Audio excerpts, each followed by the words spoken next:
नमस्कार, मैं डॉक्टर प्रणव कोहाने। मैं कंसल्टेंट साइकेट्रिस्ट, मानसिक रोग तज्ञ, नशा मुक्ति एवं सेक्स रोग तज्ञ हूँ। मैं नागपुर में सक्करदरा में प्रैक्टिस करता हूँ। जी सर, आज हम जानना चाहेंगे। आज वर्ल्ड मेंटल हेल्थ डे है। इसके बारे में आज हमने जानना जानना चाहिए कि मानसिक बीमारियां क्या होती है, कितने प्रकार की होती है, क्या एक ये चीज है। मानसिक बीमारियां कई प्रकार की होती है। उसमें से आमतौर पर जो मतलब सबसे ज्यादा मानसिक बीमारी आप सब देखते हैं, जो डिप्रेशन है, घबराहट की बीमारी है।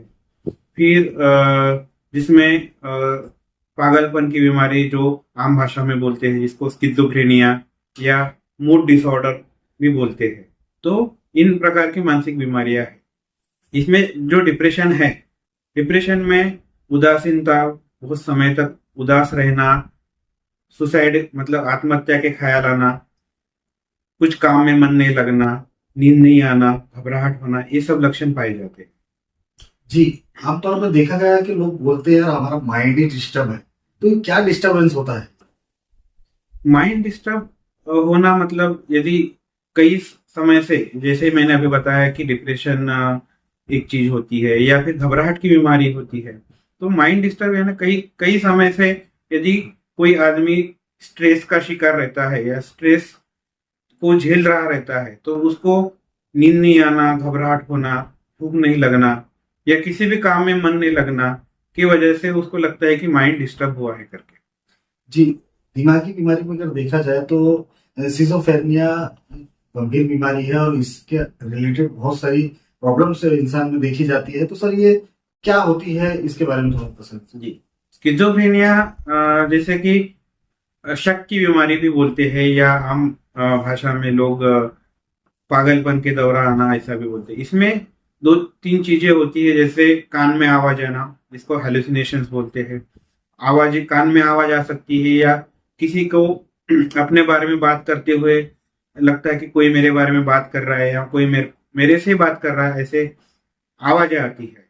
दूसरा ये कि शक होना, शक यानी उसको लगता है कि कोई मेरे पीछे पड़ा है या कोई मेरे खिलाफ कोई साजिश रच रहा है जो मेरे को तंग कर रहा है। ये सब शक होना या आवाजें आना, ये सब स्किज़ोफ्रेनिया में लक्षण पाए जाते हैं।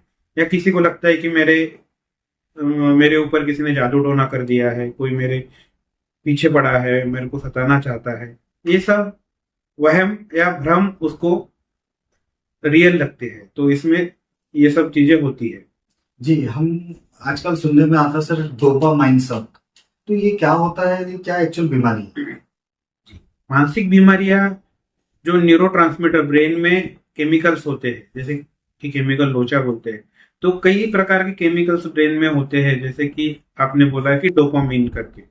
तो यूजुअली स्किज़ोफ्रेनिया में डोपामिन का स्तर, लेवल जो है वो बढ़ जाता है। जैसे कि अपने डायबिटीज में खून में शुगर की मात्रा बढ़ जाती है, वैसे ही ब्रेन में डोपामिन लेवल बढ़ जाती है, जिसकी वजह से ये जो भ्रम होता है, आवाजें सुनाई देना या शक होना, ये सब चीजें स्किज़ोफ्रेनिया में होती है। जी सर, सिजोफ्रेनिया या डोपामाइन क्या बीपी, शुगर या आमतौर की जो बीमारियां रहती है इनकी वजह से ये बीमारियां पैदा होती है? कई कारण है। कोई भी मानसिक बीमारी या जैसे स्किज़ोफ्रेनिया होने के कारण कई है। तो जैसे कि बायोसाइको सोशल मॉडल बोलते हैं, बायोलॉजिकल कारण बोलते हैं, जैसे कि घर में, परिवार में जेनेटिक, जैसे किसी को बीमारी रही है, मानसिक बीमारी, तो परिवार जनों में होने की संभावना बढ़ जाती है। एक साइकोलॉजिकल फैक्टर है, जैसे कि स्ट्रेस, आमतौर पे बहुत स्ट्रेस उत्पन्न हुआ या बहुत ज्यादा टेंशन रहा तो भी ये बीमारी हो सकती है। तीसरा है सोशल, मतलब गरीबी या बहुत ज्यादा सोशल टेंशन, उसके वजह से भी ये बीमारी हो सकती है। तो जरूरी नहीं है कि कोई एक कारण हो, कई कारणों को एक एक साथ मिलने के बाद ये बीमारी उत्पन्न हो सकती है। जी, आमतौर पर इंसान को दिमागी बीमारी, मस्तिष्क की कोई रोग ना हो, इसके लिए क्या एक आपकी सलाह के अनुसार करना चाहिए रोजमर्रा की जिंदगी?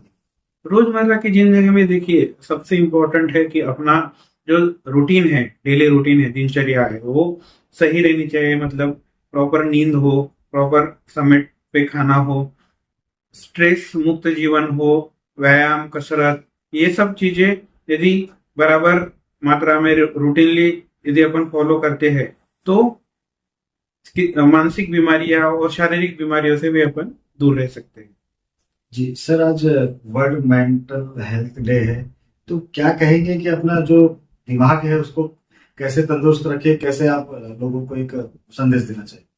वर्ल्ड मेंटल हेल्थ डे के उपलक्ष्य में मैं ये संदेश देना चाहता हूँ कि आजकल एक और जो तनाव का कारण बढ़ रहा है समाज में वो है स्क्रीन एडिक्शन। तो मोबाइल का अति वापर की वजह से भी अपनी मेंटल हेल्थ को नुकसान हो रहा है। कोविड के बाद से मोबाइल का जो यूज है वो बढ़ गया है सामान्य लोगों में।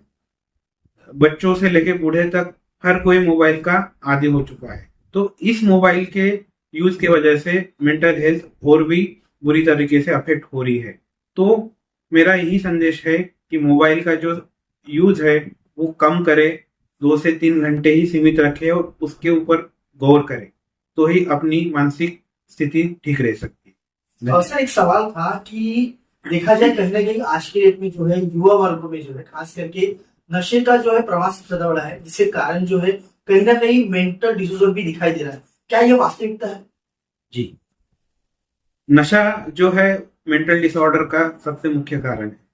नशे की वजह से मेंटल डिसऑर्डर होने के चांसेस कई गुना बढ़ जाते हैं। जैसे कि मैंने पहले बताया है कि फैमिली के जो वजह से मतलब जेनेटिक या मेंटल स्ट्रेस या और चीजों से जो कारण है मेंटल डिसऑर्डर होने के, तो सबसे जो प्रभावी या सबसे ज्यादा बुरी जो चीज है वो नशा है। नशे की वजह से जो मेंटल डिसऑर्डर है वो काफी गुना बढ़ जाते हैं, जल्दी और जल्दी हो जाते हैं। सर, आज भी देखा जा रहा है कि इतने फास्टेड दुनिया में चलते हुए भी लोगों को आज भी मानसिक कोई बीमारी होती है तो वो बाबाओं के पास जाते हैं, झाड़ फूक कराते हैं। किस हद तक सही है सर? क्या लोगों को करना चाहिए और क्या मानसिक बीमारी को कैसे समझे? जी,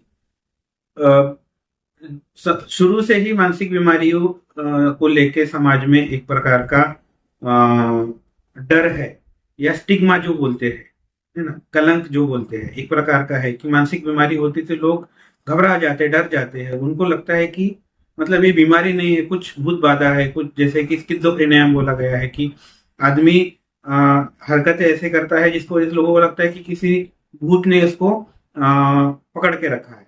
तो लोगों को जो मतलब एजुकेशन की कमी के वजह से लोग पहले बाबाओं के पास जाते हैं, झाड़ फूक करने जाते हैं, पर उसके वजह से हमने अभी प्रैक्टिस में कई तरह से देखा है कि जितना ज्यादा जल्दी इलाज हो उतना ज्यादा पेशेंट जल्दी ठीक होता है। जितना ज्यादा डिले हो, जितना ज्यादा देरी हो इलाज करने में, उतना ज्यादा तकलीफ होती है पेशेंट को नॉर्मल अपने जीवन जीने में। तो मेरा यही कहना है कि बाबाओं के पास यदि आपकी श्रद्धा हो तो बाबा के पास एक बार जरूर जाए, पर इम्पोर्टेंट है कि अपनी दवाइयाँ या अपना इलाज डॉक्टर के पास कोई स्पेशलिस्ट मानसिक रोग तज्ञ से ही कराए।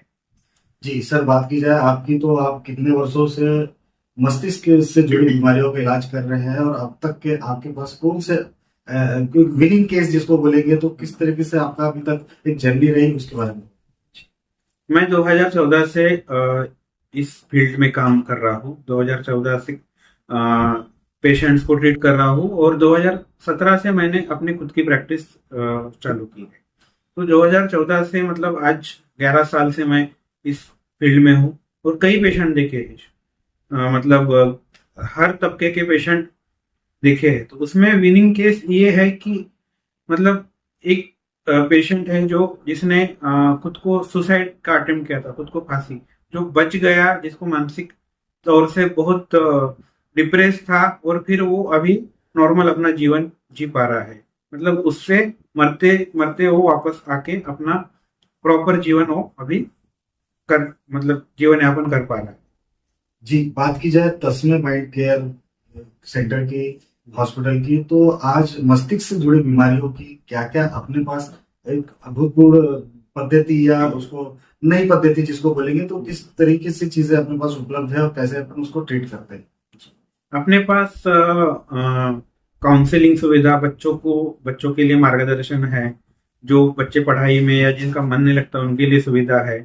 जैसे अडल्ट साइकेट्री है, नशा मुक्ति के लिए भी अपने पास इलाज या ट्रीटमेंट होता है। और सेक्सोलॉजिस्ट यानी जिनको सेक्सुअल डिसऑर्डर है, लैंगिक समस्या है, उनका भी इलाज अपने पास होता है। जी सर, किसी को अगर आपसे जानकारी लेना हो, ट्रीटमेंट करवाना हो, तो किस तरीके से आपके हॉस्पिटल तक वो पहुंच सकता है? किसी को भी मानसिक रोग या दिए गए मतलब उपचार के लिए यहाँ पे आना है तो अपना एड्रेस है 10वें mind care clinic, Umred road, Sakkardara square, Nagpur. नीचे दिए गए नंबर पर भी आप संपर्क कर सकते हैं।